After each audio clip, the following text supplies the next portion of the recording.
Morning friends, वसुधैव IAS academy के इस खास प्रोग्राम फंडामेंटल एनालिसिस में आपका स्वागत है। मैं हूं सुल्तान समद। साथियों, आज मैं फंडामेंटल एनालिसिस में बात करूंगा मॉडर्न हिस्ट्री पार्ट 2 के बारे में। इसके पहले एपिसोड में मैंने मॉडर्न हिस्ट्री पार्ट ए के बारे में विस्तार पूर्वक जानकारी दिया था। साथियों, मॉडर्न हिस्ट्री को जैसा मैंने पहले बताया कि 1757 से लेके 1947 के बीच के काल को मॉडर्न हिस्ट्री या आधुनिक इतिहास कहा जाता है। आज मैं इस पीरियड को यानी 1757 से लेके 1947 तक के बीच के पीरियड को मैं 4 भागों में बांटकर आपको विस्तार पूर्वक इसकी जानकारी देने का प्रयास करूंगा। पहला पार्ट है 1757 से लेके 1773 तक, यानी गवर्नर जनरल ऑफ प्रेसिडेंसीज, और दूसरा है नेक्स्ट है 1774 से लेके 1833 तक गवर्नर जनरल ऑफ बंगाल, इनके बारे में।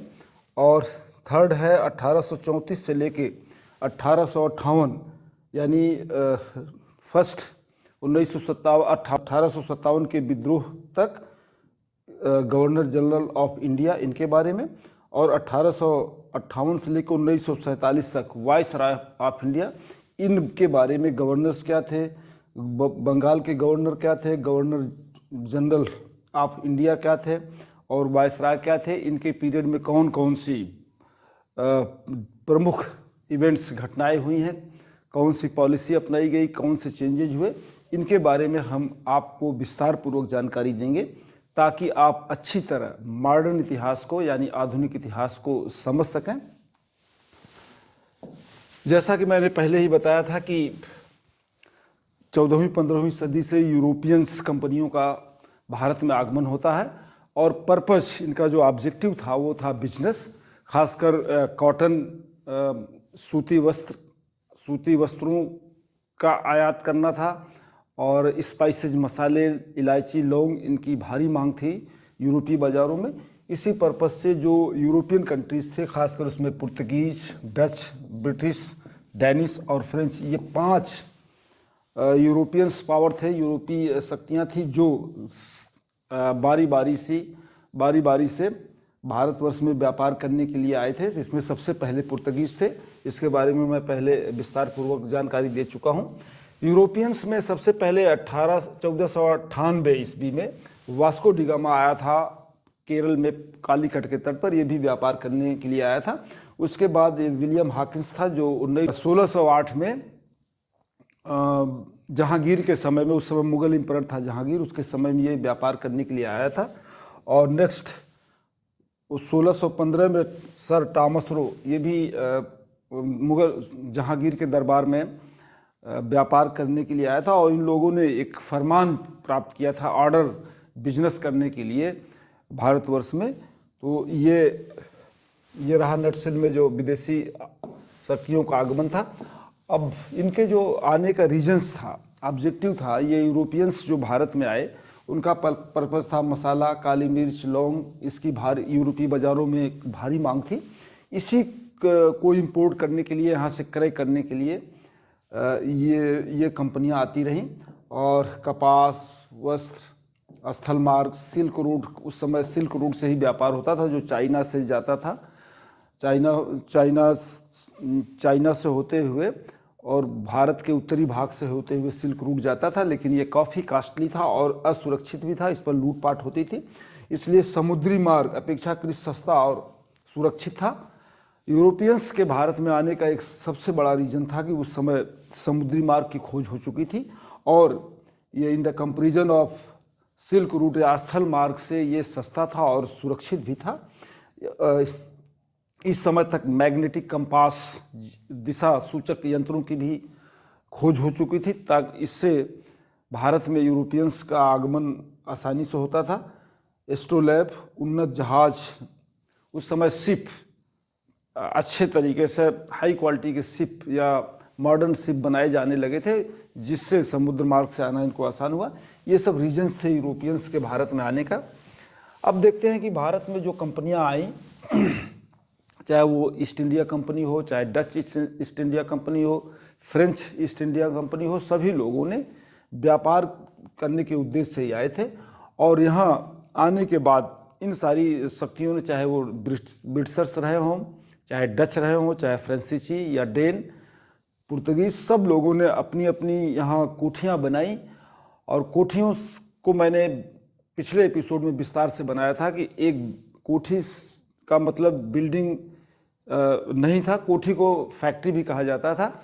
फैक्ट्री या कोठी से पर्पज़ ये था कि एक व्यापारिक केंद्र होता था जहाँ ये यूरोपियंस जो आते थे या ईस्ट इंडिया कंपनी के जो प्रतिनिधि आते थे, इन लोगों ने एक व्यापार केंद्र की स्थापना करते थे, उसी को कोठी या फैक्ट्री कहा जाता था। और जगह जगह पर इन लोगों ने अपनी, जैसे 1608 में सबसे पहले अंग्रेज़ों ने सूरत में एक फैक्ट्री की स्थापना किया था, एक व्यापारिक केंद्र की। उसके बाद कोठियों को मिला के कोठियाँ फोर्ट में तब्दील हुई जब इनको सुरक्षा की आवश्यकता हुई, क्योंकि फैक्ट्रीज में इनका माल रखा जाता था, कैश रखा जाता था, वहाँ व्यापारी रहते थे। तो उस जगह को सिक्योर करने के लिए, प्रोटेक्ट करने के लिए उसकी घेराबंदी की जाने लगी, चारदीवारी बनाई जाने लगी, एक फोर्ट की शक्ल दी जाने लगी, और वहाँ ये हथियार रखते थे, अपना सैनिक रखते थे। उसके बाद फैक्ट्रियाँ फोर्ट में तब्दील हुई और कई फोर्ट और फैक्ट्रियों को मिलाकर प्रेसिडेंसी बनाई गई। और उस समय 3 प्रेसिडेंसी मशहूर थी, बंगाल, मद्रास और बॉम्बे। इनके बारे में अभी हम बारी बारी बात करेंगे। तो इनका जो एडमिनिस्ट्रेटिव सेटअप था, पहला था इस फैक्ट्री, ये सबसे स्मॉल यूनिट थी। दूसरा था फोर्ट्स, फिर उसके बाद प्रेसिडेंसीज बनाई गई और इनके रूलर को गवर्नर या प्रेसिडेंट कहा गया। जो 3 प्रेसिडेंसीज जो बनी, खासकर से बंगाल, मद्रास और बम्बई में, इनके जो रूलर्स थे उनको प्रेसिडेंट या गवर्नर कहा गया। अब 3 प्रेसिडेंसीज में बंगाल, मद्रास और बम्बई, इसमें सबसे डोमिनेंट, मोस्ट इम्पॉर्टेंट और पावरफुल प्रेसिडेंसी बंगाल हुई। और इसी बंगाल प्रेसिडेंसी में 2 युद्ध अंग्रेज़ों ने, उस समय जो बंगाल के नवाब थे उनसे और ये ब्रिटिश ईस्ट इंडिया कंपनी के बीच 2 युद्ध हुए। एक था प्लासी, ये था 1757 में, और बक्सर का युद्ध हुआ 1764 में। ये 2 महत्वपूर्ण वार इसी बंगाल प्रेसिडेंसी में लड़े गए और इसमें अंग्रेज़ों की जीत हुई, नवाब कमज़ोर हुए और 1764 के बाद स्थिति और बदली। अभी मैं इस पर विस्तार पूर्वक जानकारी देता हूँ। पहला था प्लासी का युद्ध, ये 23/7/2057 को लड़ा गया। बंगाल का जो गवर्नर था वो रोजर ड्रेक था और बंगाल का जो नवाब था वो सिराजुद्दौला था।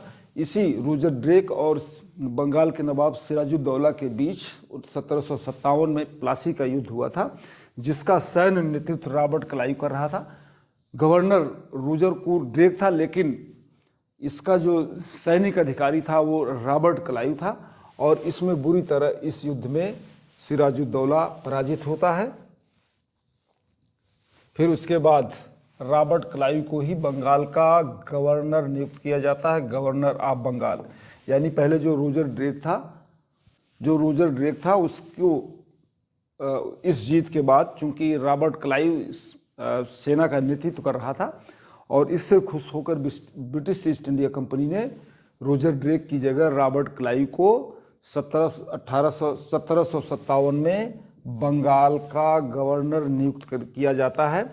और यह रॉबर्ट क्लाइव 1757 से लेके 1760 तक बंगाल का गवर्नर रहा रॉबर्ट क्लाइव।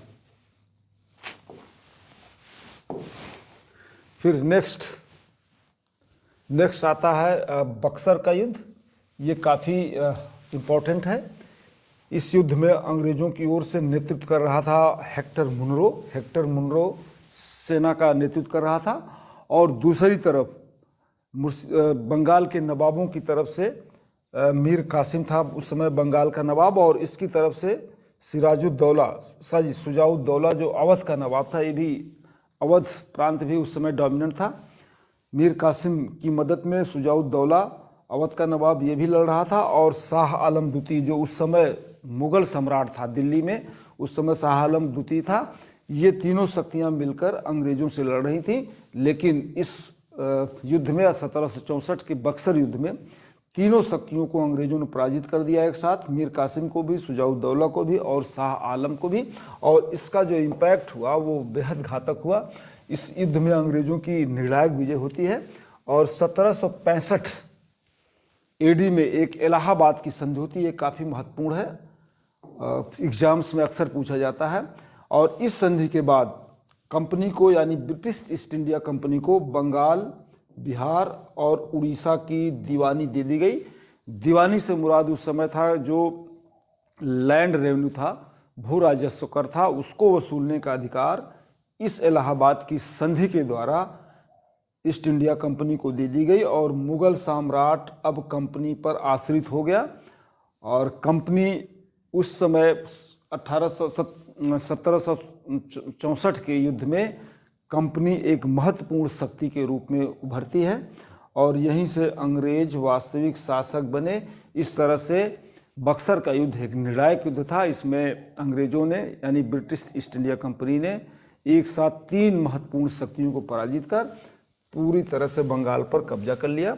और दीवानी, मैंने बताया कि दीवानी 1765 में शाह आलम ने ईस्ट इंडिया कंपनी को बंगाल बिहार दे दिया और कंपनी को दीवानी, लेकिन औपचारिक रूप से निजामत बंगालों के पास रही।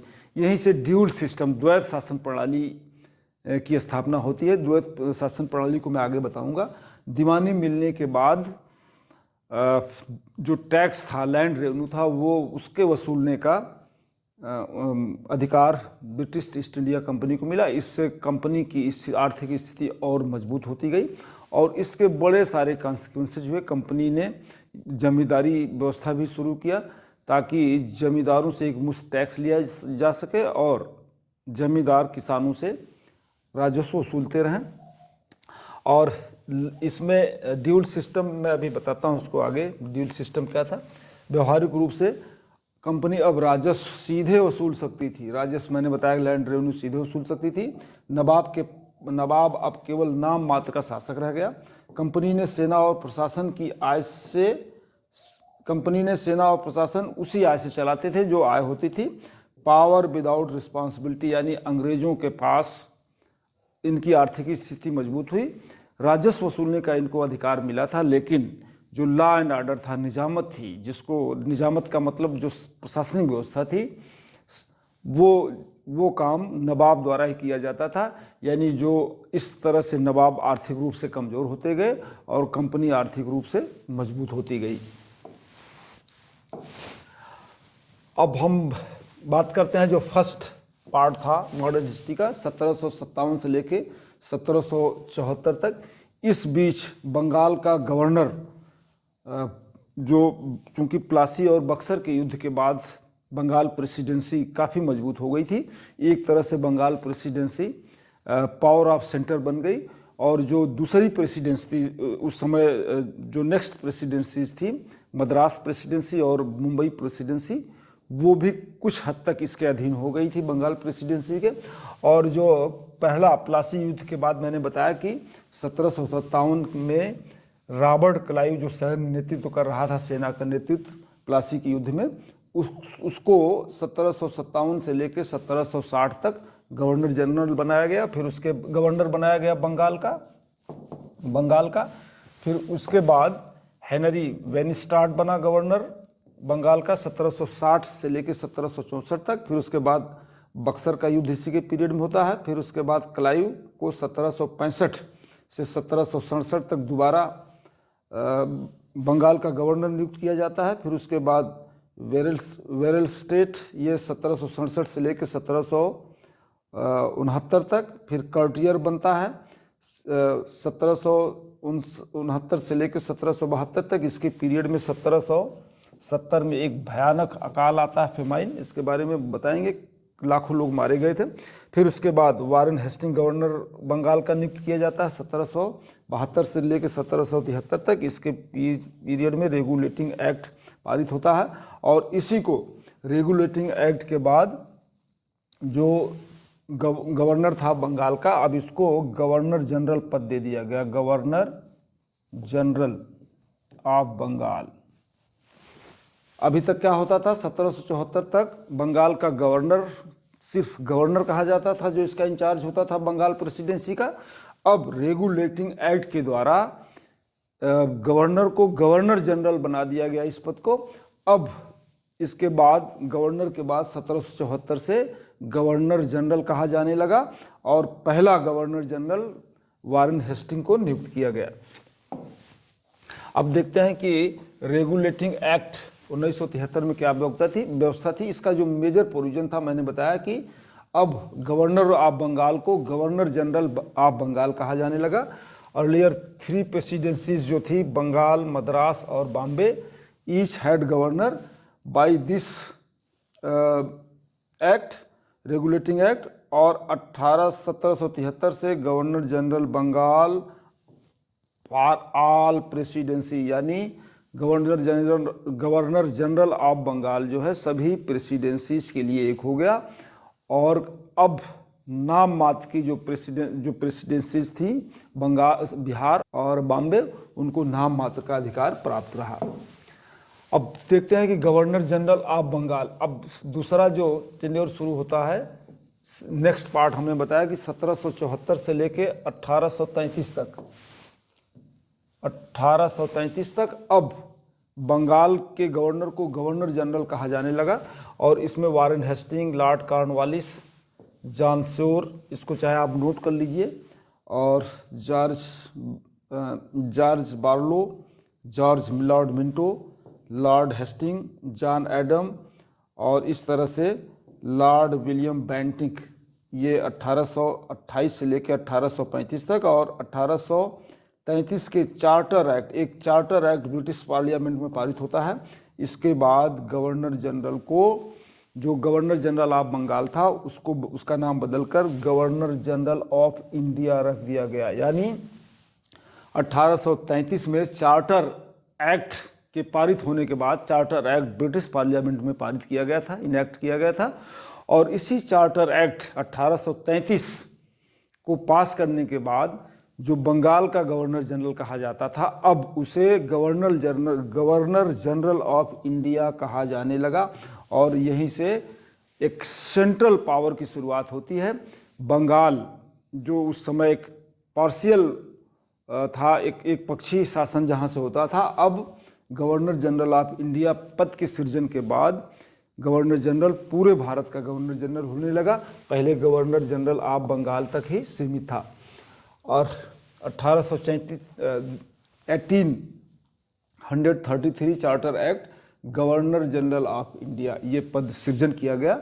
और लॉर्ड विलियम बेंटिक को पहला गवर्नर जनरल नियुक्त किया गया, जो 1833 से 1835 तक रहा। इसी को गवर्नर जनरल ऑफ इंडिया कहा जाता है। इसलिए ये प्री का क्वेश्चन है कि अगर आप पूछा जाता है कि भारत का पहला गवर्नर जनरल कौन था, तो that was the Lord William Bentinck.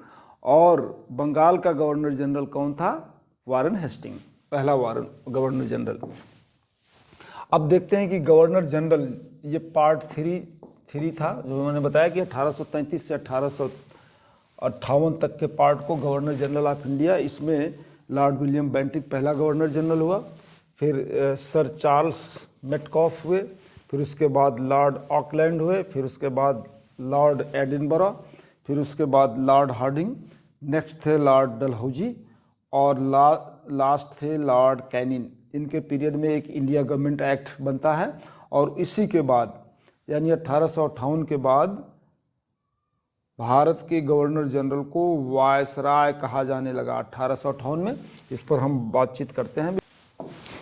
अब वायसराय ऑफ इंडिया, ये 4th पार्ट था, चौथा भाग था, ये भाग 4 यानी जिसको हमने बांटा था। वायसराय ऑफ इंडिया, जैसा कि हमने बताया कि 1857 के विद्रोह के बाद जो British east India company Bharat पर रूल करती थी, उसको हटाकर सीधे ब्रिटिश क्राउन के अधीन भारत की शासन व्यवस्था को रख दिया गया। अब ईस्ट इंडिया कंपनी का काम खत्म, अब भारत की शासन व्यवस्था, यहाँ का रूल सीधे वहाँ की महारानी या महाराजा में वहाँ के ब्रिटिश पार्लियामेंट में निहित कर दिया गया। और ब्रिटिश पार्लियामेंट ने 1858 में एक एक्ट पारित किया गया, जिसके उस एक्ट के प्रोविजन के मुताबिक गवर्नर जनरल ऑफ इंडिया के पद को समाप्त कर वायसराय यानी प्रतिनिधि के रूप में प्रतिनिधि शब्द क्रिएट कर दिया गया। अब भारत के जो रूलर नियुक्त करती थी ब्रिटिश पार्लियामेंट, उसको वायसराय कहा जाने लगा। और लॉर्ड कैनिन को पहला वायसराय नियुक्त किया गया 1858 में। ये आपका क्वेश्चन 3 का बनता है। अब जो लिस्ट थी वायसराय की 1858 से लेकर 1947 तक, इस पर एक नज़र डालते हैं। पहला था लॉर्ड कैनिन, दूसरा था लॉर्ड एल्गिन, तीसरा था सर जॉन लॉरेंस, नेक्स्ट था लॉर्ड मेयो, और next Lord Northbrook, next उसके बाद लॉर्ड लिटन आया, फिर उसके बाद लॉर्ड रिपन आया 1880 से 1884 तक, फिर उसके बाद लॉर्ड डफरिन वायसराय के रूप में नियुक्त हुए, फिर लॉर्ड लैंसडाउन, फिर उसके बाद लॉर्ड एल्गिन, और rest governor generals Lord Curzon, Lord Minto, Lord Hardinge, Lord Chelmsford, Lord Reading, Lord Irwin, Lord Willingdon, Lord Linlithgow, Lord Wavell, और लास्ट में हुए लॉर्ड माउंटबेटन। ये 1947 से लेके 1948 तक रहे, यानी आज़ादी के पहले भी, आज़ादी के समय भी लॉर्ड माउंटबेटन भारत के वायसराय थे, और आज़ादी के बाद भी, क्योंकि उस समय कोई प्रेसिडेंट नियुक्त नहीं हो पाया था भारत का, इसलिए एज ए प्रेसिडेंट काम करते थे एक्टिंग 1948 तक। उसके बाद 1948 के बाद सी राजगोपालचारी को भारत का वायसराय या गवर्नर जनरल नियुक्त किया गया था, जो 26 जनवरी 1950 तक थे। ये अलग इतिहास है। अब देखते हैं कि all governor general and viceroy, ये कुल मिलाकर 10 गवर्नर जनरल ऑफ बंगाल हुए, और गवर्नर जनरल ऑफ इंडिया 7 और वायसराय 20, यानी ये कुल मिला के जो governor general of Bengal, governor general of India और वायसराय, ये 10, 7, 20। ये क्वेश्चन अगर प्री में कभी कभी आ सकता है। साथियों, 1857 से लेके हमने जो गवर्नर जनरल ऑफ बंगाल थे, गवर्नर जनरल ऑफ इंडिया थे और वायसराय थे, उनका संक्षिप्त परिचय दिया। अब इनके पीरियड में कौन कौन सी एक्टिविटी हुई, कौन कौन सी घटनाएं घटी, उनका भी संक्षिप्त विवरण इस मॉडर्न इतिहास में मैं देना उचित समझूंगा।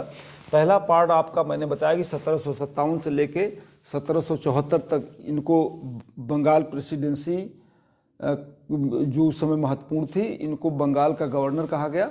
और प्लासी के युद्ध के बाद 1757 से लेके 1760 तक रॉबर्ट क्लाइव पहला गवर्नर ऑफ बंगाल बना, और प्लासी के बाद कंपनी का इसने जो है मीर कासिम को हराकर मीर जाफर को नवाब बनाया। और इस समय हेनरी विलिस्टार्ट लॉर्ड क्लाइव के बाद गवर्नर बने। इन्हीं के पीरियड में बक्सर का युद्ध हुआ 1764 में।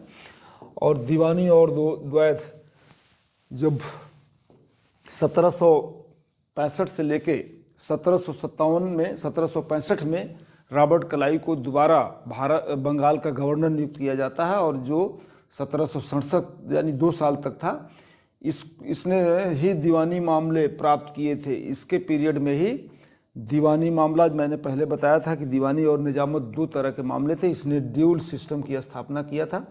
ड्यूल सिस्टम का मतलब था कि राजस्व वसूलने का काम कंपनी कर रही थी, ब्रिटिश ईस्ट इंडिया कंपनी, और निजामत जो था, निजामत का मतलब प्रशासनिक व्यवस्था, निजामत वर्ड मिलता है, इसका मतलब था लॉ एंड ऑर्डर, कानून व्यवस्था बनाए जाने का काम नवाबों पर था, यानी बंगाल के नवाबों पर, और राजस्व वसूलने का काम दीवानी का था। इस व्यवस्था से एक तरफ जहां अंग्रेज़ों की आर्थिक स्थिति मजबूत होती गई, वहीं बंगाल के नवाबों की आर्थिक स्थिति खराब होती गई इस ड्यूल सिस्टम की वजह से। अब अधिकार, मैंने बताया कि ड्यूल सिस्टम क्या था, दीवानी राजस्व कर वसूली का अधिकार दीवानी ये कंपनी के पास था, और निजामत यानी प्रशासन का काम नवाबों के पास था, कानून व्यवस्था, ये मैंने बताया विस्तार से। उसके बाद लॉर्ड क्लाइव के बाद 1767 में हेनरी विनस्टार्ट, फिर जॉन कर्टियर, ये 72 तक रहे, और यहीं से होती है केंद्रीकरण की शुरुआत। मैंने बताया कि ये 1773 में रेगुलेटिंग एक्ट ब्रिटिश पार्लियामेंट ने पारित किया, और यहीं से भारत पर एक केंद्रीकृत यानी सेंट्रलाइज्ड पावर का कंसेप्ट क्रिएट होता है। Regulating act, centralisation of power, मैंने बताया आपके बारे में। और पहला जो गवर्नर जनरल ऑफ बंगाल नियुक्त किया गया था वो था वारेन हेस्टिंग। इसके पीरियड में जो घटनाएं हुई वो था 1774 में, चूँकि अब कंपनी के मामले बढ़ रहे थे तो न्याय व्यवस्था भी जरूरी थी, न्यायिक निर्णय भी किए जाने थे डिस्प्यूट्स के। उसी के लिए सुप्रीम कोर्ट की स्थापना की गई 1774 में वारेन हेस्टिंग के समय में, और इसने कई एडमिनिस्ट्रेटिव रिफॉर्म्स भी किए। इसके पीरियड में एक रोहिला युद्ध हुआ, और पिट्स इंडिया एक्ट 1784 इसी वारेन हेस्टिंग के पीरियड में ब्रिटिश पार्लियामेंट द्वारा लागू किया गया। फिर लॉर्ड कॉर्नवालिस के वारेन हेस्टिंग के बाद 1786 में लॉर्ड कॉर्नवालिस की नियुक्ति होती है as a governor general of Bengal, और ये 1793 तक था। इसने एक व्यवस्था शुरू की थी परमानेंट सेटलमेंट 1793 में इसने एक कॉर्नवालिस कोर्ट की भी स्थापना की, और सिविल सर्विसेज रिफॉर्म भी इसके पीरियड में किया गया। अब हम देखते हैं कि परमानेंट सेटलमेंट क्या था। अस्थाई बंदोबस्त जिसको कहा जाता है, ये काफ़ी इम्पॉर्टेंट है, और ऑफनली प्रायः इस क्वेश्चन को मेन में भी पूछा जाता है और प्री में भी पूछा जाता है कि परमानेंट सेटलमेंट यानी अस्थाई बंदोबस्त क्या था। मैंने बताया कि ये 1793 में लॉर्ड कॉर्नवालिस द्वारा इसे लागू किया गया था। बंगाल, बिहार और उड़ीसा के कुछ भाग में इस व्यवस्था को, इसी को जमींदारी व्यवस्था भी कहते हैं, जिसे बंगाल, बिहार और उड़ीसा में लागू किया गया।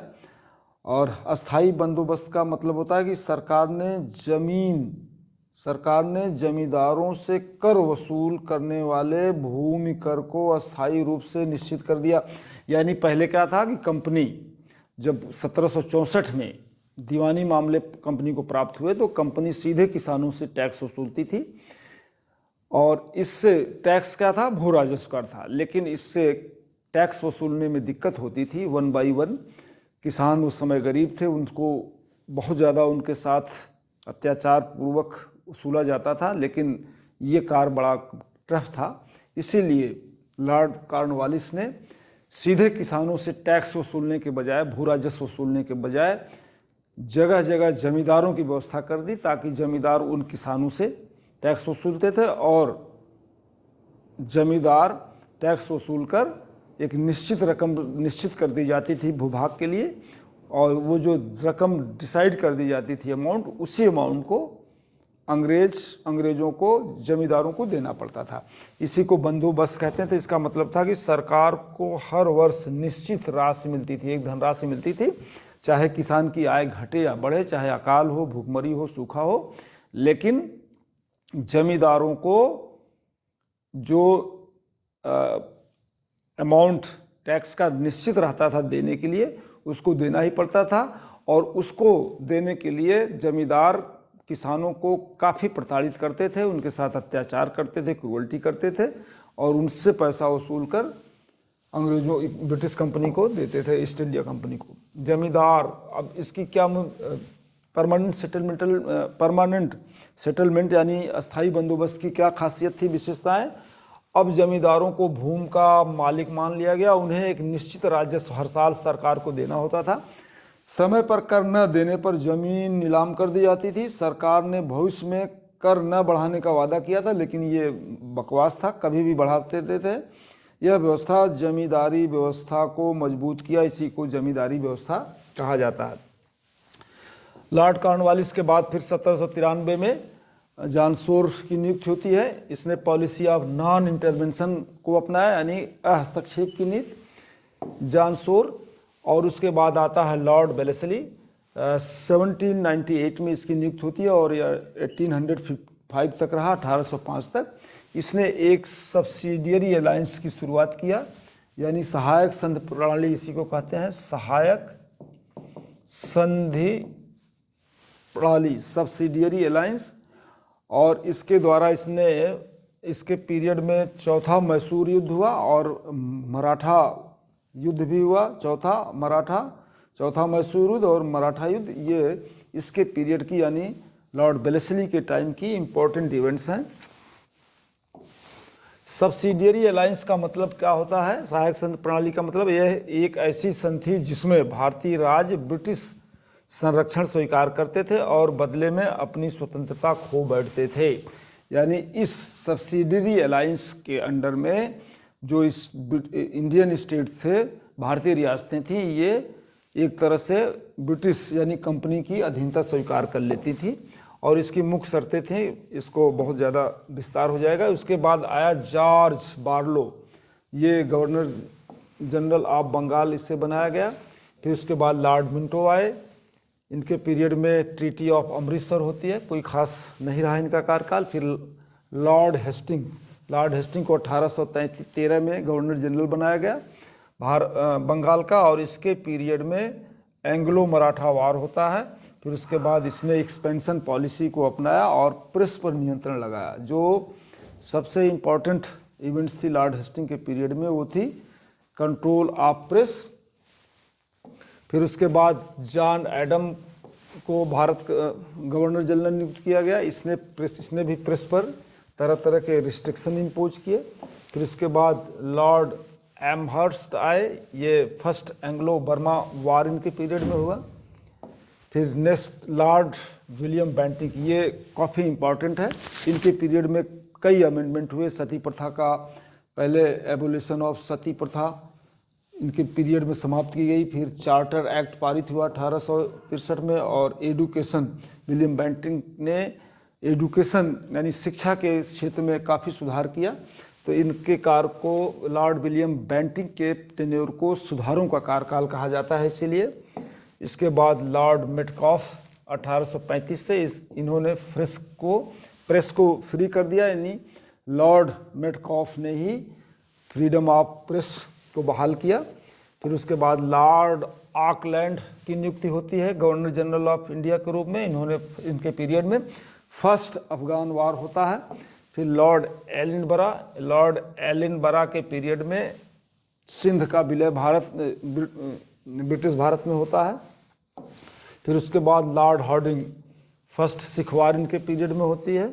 फिर उसके बाद लॉर्ड डलहौजी, ये काफ़ी इम्पॉर्टेंट है। लॉर्ड डलहौजी को ही आधुनिक भारत का निर्माता कहा जाता है। आधुनिक भारत का निर्माता, यानी इनके पीरियड में कई ऐसे काम हुए जिससे आधुनिक भारत की नींव हुई।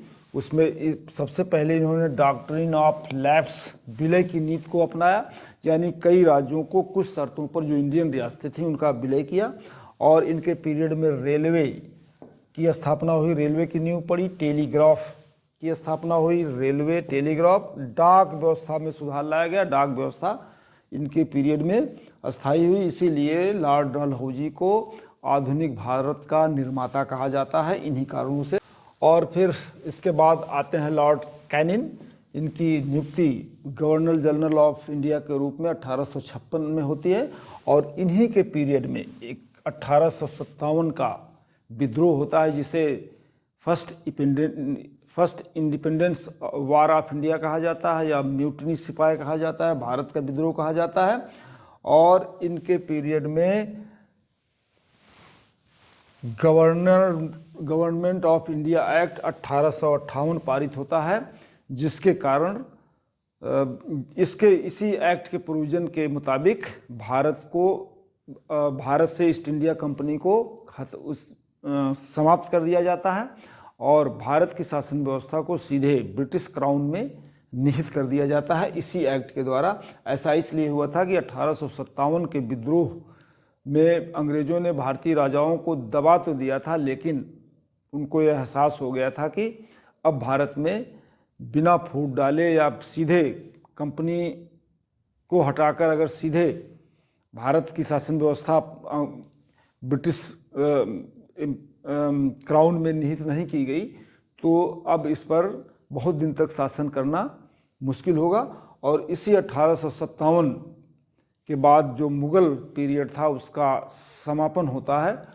अंतिम मुग़ल सम्राट बहादुर शाह द्वितीय को 1757 में गिरफ्तार कर लिया जाता है और उन पर मुकदमा चलाकर देश से निर्वासित कर दिया जाता है। 1858 में उनको रंगून भेज दिया जाता है, जहां 1862 में उनकी मृत्यु हो जाती है बहादुर शाह जफर की, और यहीं से मुग़ल सल्तनत समाप्त हो जाता है। इस तरह 1857 के बाद विद्रोह के बाद भारत की शासन व्यवस्था सीधे ब्रिटिश क्राउन में निहित कर दी जाती है और जो गवर्नर जनरल का पद था उसे समाप्त कर वायसराय पद का नया सृजन होता है। अब 1858 से जो भारत पर शासन करते थे अंग्रेज, उनको वायसराय कहा गया। Viceroy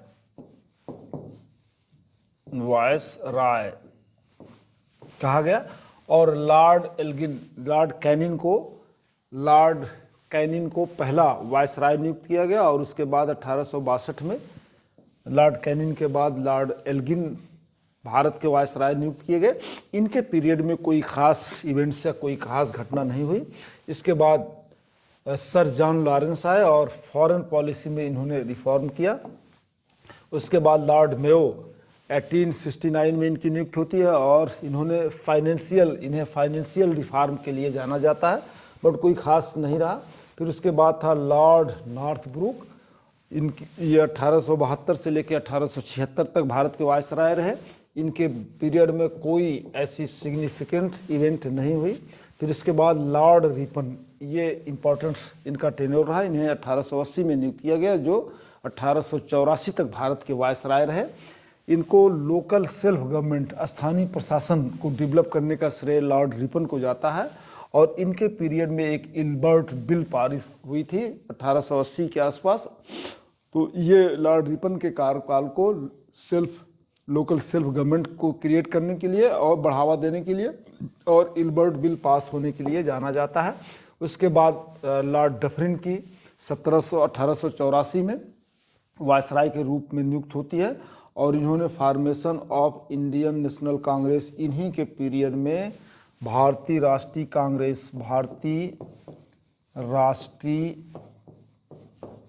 Congress Indian national Congress की स्थापना 1885 में होती है। 1885 में होती है एओ ह्यूम के द्वारा। ये काफ़ी इम्पॉर्टेंट है और अक्सर पूछा जाता है कि भारतीय राष्ट्रीय कांग्रेस की स्थापना के समय भारत का वायसराय कौन था।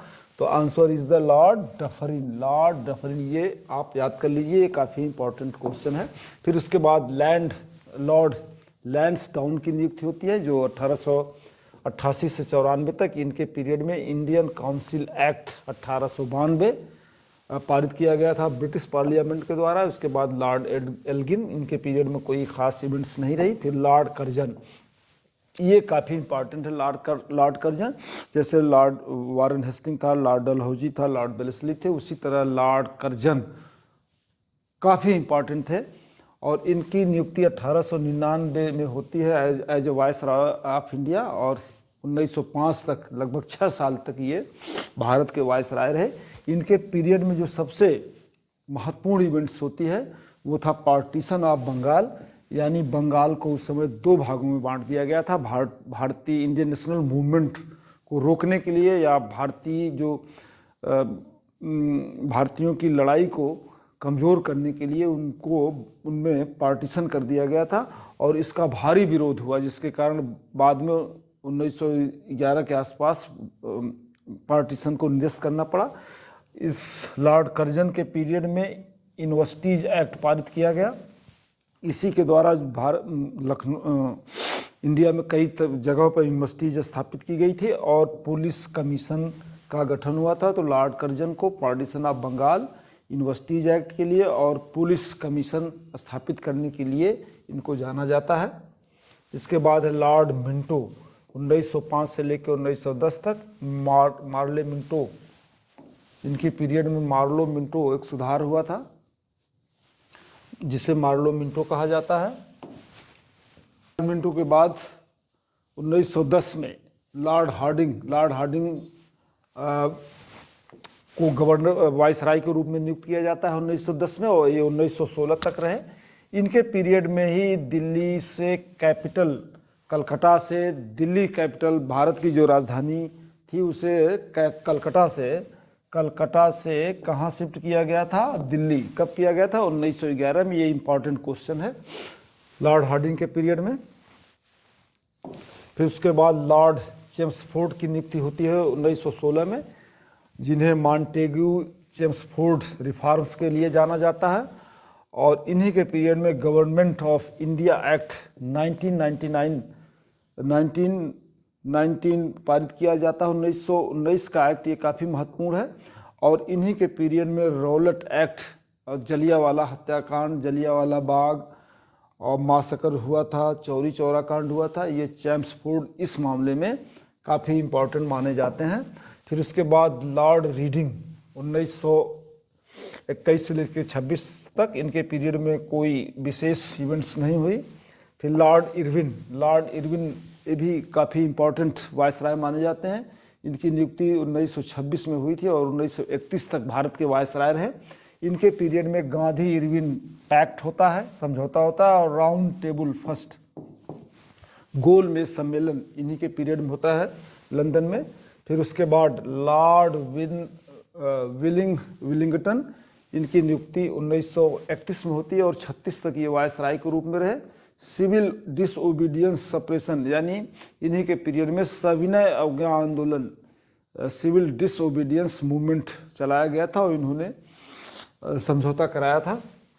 उसके बाद है लॉर्ड लिनलिथगो, ये भी इम्पॉर्टेंट है, गवर्नमेंट ऑफ इंडिया। इनकी नियुक्ति 1936 से लेकर 43 तक रहे। सेकंड वर्ल्ड वार इन्हीं के पीरियड में हुआ, सेकंड वर्ल्ड वार। और फिर उसके बाद government of India act, Bharat सरकार अधिनियम, ये काफ़ी इम्पोर्टेंट एक्ट है। इसके बारे में मैं विस्तार से अलग से बढ़ाऊंगा कि इसमें कौन कौन से प्रोविजन थे। और वर्ल्ड वार जैसा मैंने बताया इन्हीं पीरियड में होता, द्वितीय विश्व युद्ध, तो ये भी काफ़ी इम्पोर्टेंट है, लॉर्ड लिनलिथगो। फिर उसके बाद लॉर्ड वावेल को भारत का वायसराय नियुक्त किया जाता है, जो 1943 से लेकर 1947 तक रहे। इन्होंने वेवेल प्लान तैयार किया भारत की आज़ादी के लिए, और इन्हीं के पीरियड में शिमला सम्मेलन हुआ था।